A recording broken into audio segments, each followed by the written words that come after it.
Welcome back to the Stevens Group podcast, where we talk real estate strategy, smart investing, and how to build long-term wealth the right way. Today, I've got a great guest joining us, Santonio Cathery, also known on Instagram as Cashflow Tone. Santonio is a real estate investor, a realtor who also specializes in long-term and midterm rental properties.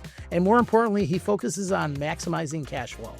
Not just owning property, but owning property that actually pays you. We're going to talk about how he analyzes deals, how he thinks about rentals in today's market, and what both buyers and agents should understand if they want to build real estate wealth through real estate.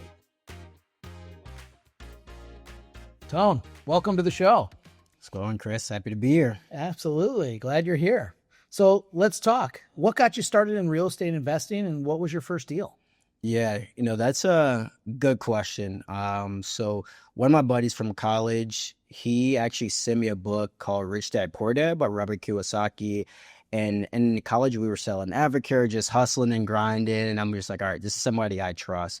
So he sent me that book, and I read that book, and it just changed my life, honestly. It changed how I thought about money. I'm like, I'm not buying name brand anything. I don't want a nice car anymore. I just want to be able to buy my first property. And so from that point, for the next 3 years, I really just socked away money every single month, saved all my bonuses, and just got to a point where I can finally buy my first property. And so that first property was actually a 2-unit in Wrigleyville, a block away from Wrigley Field. And so I was able to not only buy that property, but I was able to, utilize one of the skill sets and tools that I've achieved from, listening to Bigger Pockets and other real estate investing, like platforms all online. And I was able to birth that property. So that's actually, I bought the property, I renovated. So the basement was unfinished. And so I took it from a 2-bed, 1-bed to a 4-bed, 2-bed, and duplexed it down. And by doing that, I was able to cover my mortgage completely.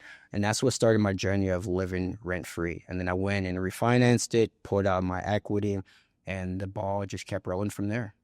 Awesome. I remember that building. Yeah, I remember looking at that with you. Yeah. Well, when you look at property today, what are the first things that you like to analyze? Yeah. I think the most important thing is just understanding taxes. Like a lot of people will look at rents and really just like underestimate expenses, but the real estate taxes like make or break a deal, because it depending on where you're in a triangle, like you could get reassessed next year. And so it could be on paper worth $500,000, but you just bought it for $700,000, and then you have that initial step up in year one. And that completely eliminates all the cash flow that you thought that you would have. And so that's where I like to start. It's just understanding real estate taxes, where we're at in the reassessment year, and then budgeting out the expenses going forward from there. What's the biggest misconception that people have about rental properties? I think just like the nightmare stories that you think that you're going to be getting a call from a tenant at 2 a.m. and you're going to have a clogged toilet. And that's really not it. One of the things that I've learned over these past 6 years now is that it's all about systems, and so whether that's property management, whether that's having a good handyman, whether that's having a good SOP for, people moving in and moving out, or just like understand the routine maintenance that you need for like a furnace, like changing the air filter every single month. Like something like that is $250, but it goes a long way on extending the life. So I would just say, just like, you're not really dealing with those, clogged toilets or drains. You're more so just protecting the asset. So you, as I mentioned before, you've done long-term investing, short-term investing, midterm investing. How do you analyze a deal, and how do you decide what's right for you, or what another investor who might be listening today might? Yeah. So like I started out as long-term rental investing, but the $200 to $400 per unit per cash flow per month, like really wasn't going to hit my target or be able to retire early. So I'm just like, all right, how do I leverage the same property, maximize the cash flow, but not have as much work as a short-term rental? And like, plus in Chicago, the short-term rental laws are pretty stringent. So it's hard to really grow at scale because there's a limited amount of units you can have per license. So I found the midterm rentals. So midterm rentals are furnished rentals that are minimum of 32 plus day stays, but you're more so focused on transitional housing. So like my clients are people that are traveling for business, traveling nurses or doctors, or someone that recently experienced an insurance claim, whether it be water or fire damage, or they're just renovating their house.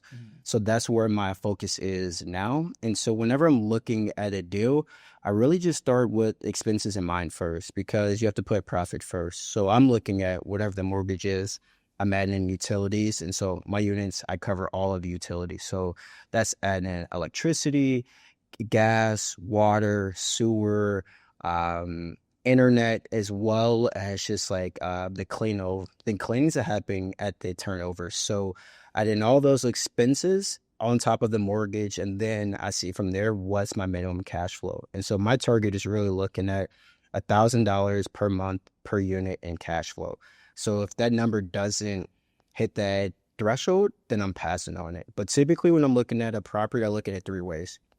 First way is the safest way is, can it work as a long-term rental? Like if I buy this property, do the numbers work and I'm still able to have like $200 to $400 of cash flow per unit per month? I look at it that way. The second way is I look at a midterm rental and to see if there's an additional upside. And that's a little bit different. Like I'm looking at where the unit is located and the drivers around it. For example, if I'm looking at something in Lincoln Park, I want to be close to the hospitals. I want to be close to the trains so people can get north and south.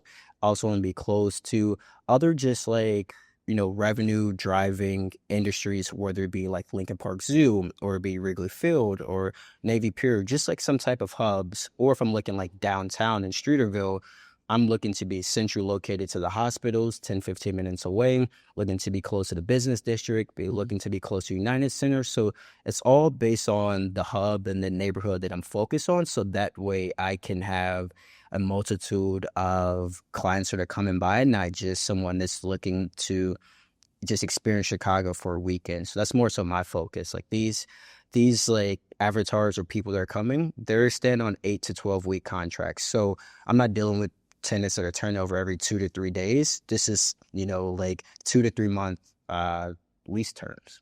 Nice.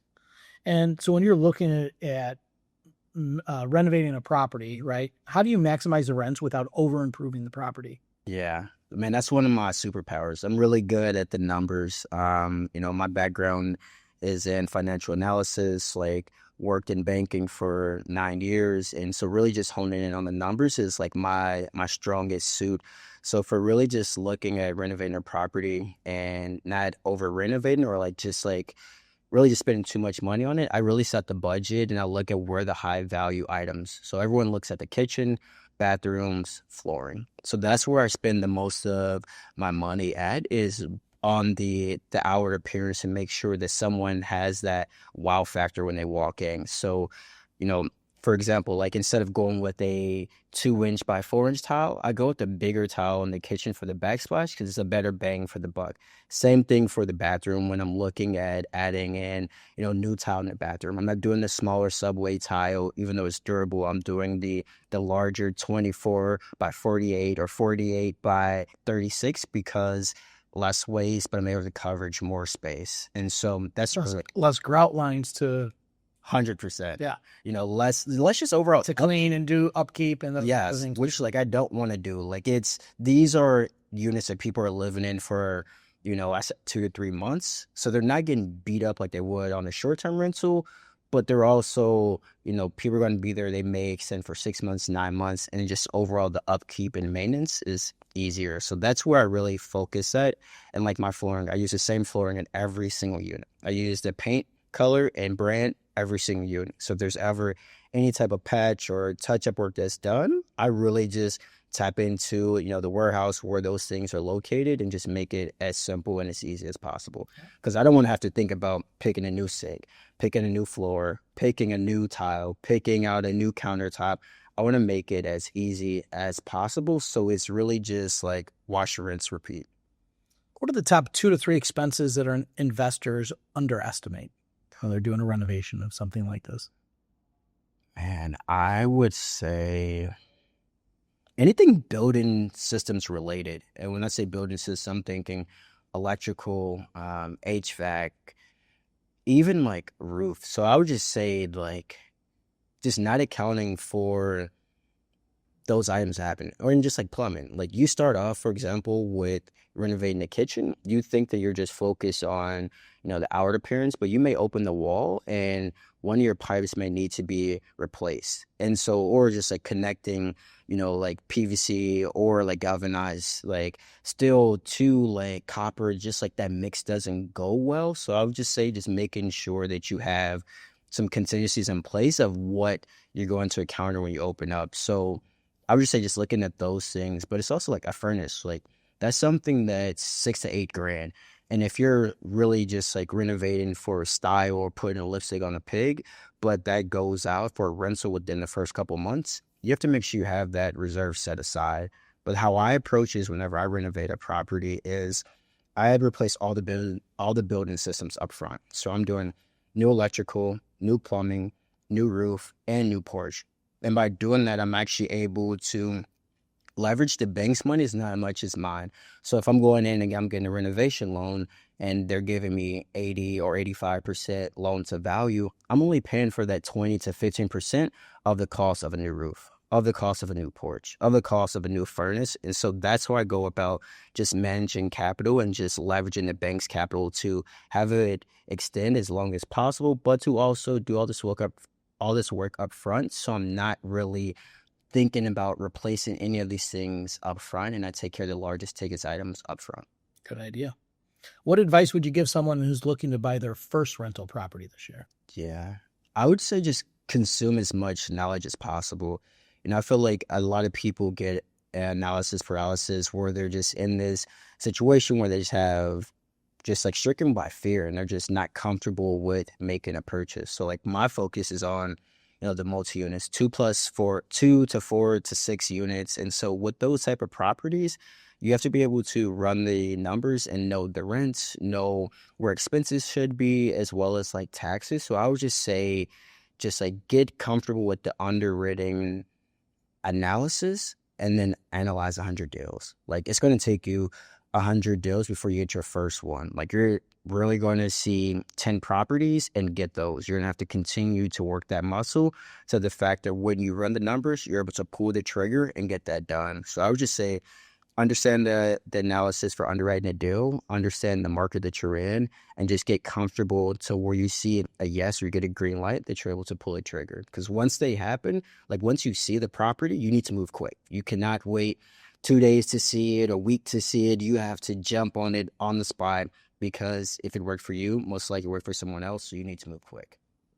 Or they could just work with agents like us. 100% like us. And we'll do we'll do the heavy lifting. We'll do all of that. We'll say, hey, this property is coming online, run these numbers. What's your threshold for cash flow? Is this what you're looking for? And do all the legwork up front.